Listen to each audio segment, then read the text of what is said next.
আপনি কি জানেন এই পৃথিবীতে শুধুমাত্র 1% মানুষই সত্যিকারের সফল। তাহলে প্রশ্ন একটাই যে বাকি 99% মানুষ সফল নয় কেন? এটা একটা বড় কারণ হচ্ছে বেশিরভাগ মানুষই স্বপ্ন দেখে, কিন্তু স্বপ্ন দেখে সেটাকে চেস না করে সেটার পেছনে না ছুটে মানে অ্যাকশন নেয় না, স্বপ্নটাকে পুরো করার জন্য অ্যাকশন নেয় না। এর বড় কারণ হচ্ছে একটাই, যে এর বড় 5টা কারণ রয়েছে। মেন মেন তো 5টা কারণ আপনারা সবার সঙ্গে নিজেদের সঙ্গে রিলেট করতে পারবেন। এর 5টা কারণ হচ্ছে কি, আপনারা হয়তো অনেক সময় ভেবেছেন কোনো একটা স্টার্ট আপ করবেন যেটা আপনার লাইফের জন্য ভালো হবে, কিন্তু আপনারা সেটা করে উঠতে পারেননি। ঠিক আছে? বেশিরভাগ মানুষই চায় কি, যে কমফোর্ট জোনে থাকতে, যে এটা আমার হচ্ছে, এটা চলে যাচ্ছে, এটার থেকে আর বেশি কিছু চাই না। বাট স্বপ্ন দেখে, স্বপ্ন কিন্তু দেখে।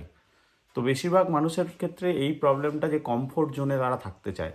তো কমফোর্ট জোনে না থেকে কমফোর্ট জোন থেকে বেরিয়ে এসে কোনো কিছু করার যদি ইচ্ছা থাকে তো আজই শুরু করুন। সেকেন্ড পয়েন্ট হচ্ছে ভয়।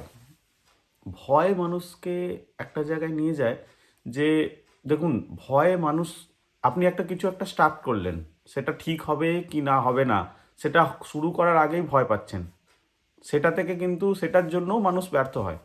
মানুষ যেটা স্টার্টই করলো না, সেটার থেকে ভয় পেয়ে সেই জিনিসটা ভুলেই গেল। ঠিক আছে?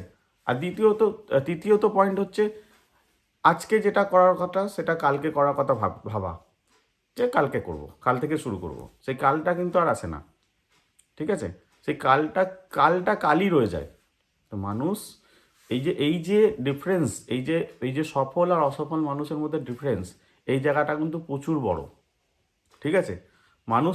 অসফল মানুষ কিন্তু বাইরের লোকের কথা শোনে না, সে তার নিজের ওয়েতে চলে।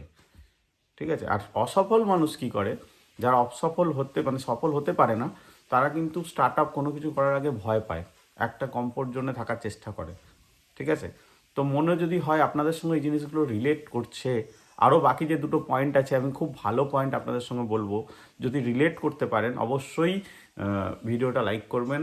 যদি মনে হয় নিজেদের সঙ্গে আপনারা এর থেকে ভালো কিছু করতে চাইছেন, তাহলে কিন্তু এই ভিডিওটাতে কমেন্টে অবশ্যই লিখবেন আপনি 1%-এর মধ্যে হতে চান।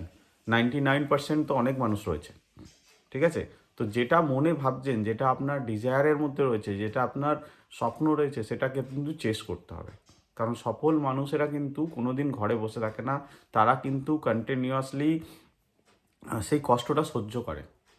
সফল তবেই হওয়া যায়। বাকি যে দুটো পয়েন্ট, যে খুব ইম্পর্টেন্ট পয়েন্ট, সেটা আপনাদের সঙ্গে বলবো। একবার বিচার করে দেখুন সেটা ঠিক কি ভুল। তো দেখুন, আপনাদের বলেছি দুটো পয়েন্ট। প্রথমটা হচ্ছে কমফোর্ট জোন, একদম ভালোভাবে নিজের কমফোর্ট জোনে থাকা, যে কোনো কিছু এলো গেল কোনো ব্যাপার না, একটা নর্মাল জায়গায় থাকি। ঠিক আছে?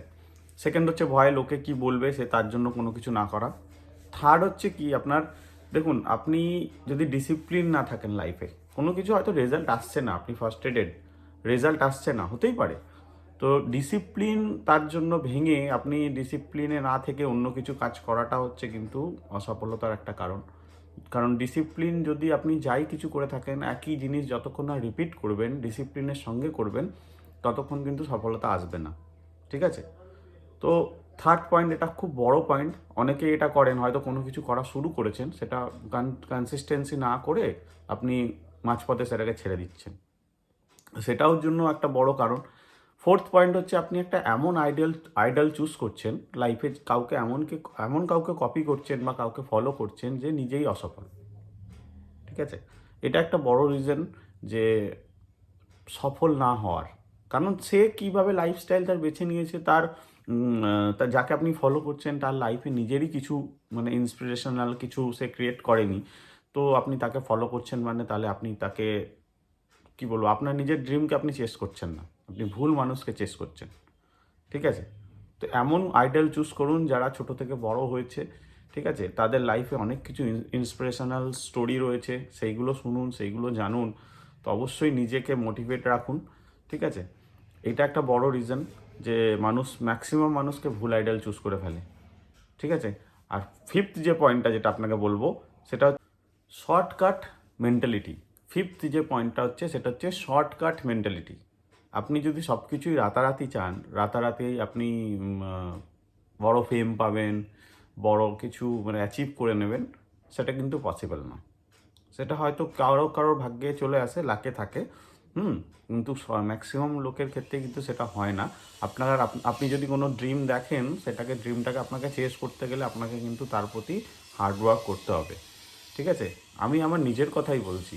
আমি একটা ইউটিউব চ্যানেল শুরু করেছিলাম, আর 2 বছর প্রায় হয়ে গেল। ভিডিও করতে করতে হঠাৎ আমার ভিডিওতে রিচও আসছিল, ভিউ আসছিল, বাট আমি কি করলাম, সেই ভিডিওটা করা ছেড়ে দিলাম, কনসিস্টেন্সির অভাব, ঠিক আছে? তো সেটাই বলছি, আমি নিজের এক্সাম্পল দিই আপনাদের বলছি। তো যেটা ভাবছেন সেটা আজই শুরু করে দিন, ঠিক আছে? আর সব থেকে বড় কথা হচ্ছে কি, দেখুন, যারা সফল হয় এই অসফল মানুষের থেকে তাদের সে বিশেষত্ব একটাই জিনিস আলাদা থাকে, তারা কিন্তু একই জিনিস রিপিট করে দেয়। ভুল যদি কোনো কিছু করে থাকে তা থেকে শেখে, আর তারা কিন্তু কষ্ট সহ্য করে, তারা কুইট করে না। তো এবার আপনাকে নিজেকে ভাবতে হবে যে আপনি কোনটা করতে চাইছেন। আপনি কি নিজেদের মধ্যে মানে ওই 99%-এর মধ্যে থাকতে চাইছেন, না 1%-এর হতে চাইছেন? 1% হতে গেলে আপনি কমেন্টে একটা আজই আমার এই ভিডিওর কমেন্টে একটা পিন করুন, কমেন্ট একটা ড্রপ করুন যে আপনি 1%-এর মধ্যে হতে চান। তো চলুন, দেখা হচ্ছে পরবর্তী ভিডিওতে। ভালো থাকবেন, সুস্থ থাকবেন। আজই যেটা ভাবছেন সেটা আজ থেকেই শুরু করুন, কালকের চিন্তা করবেন না।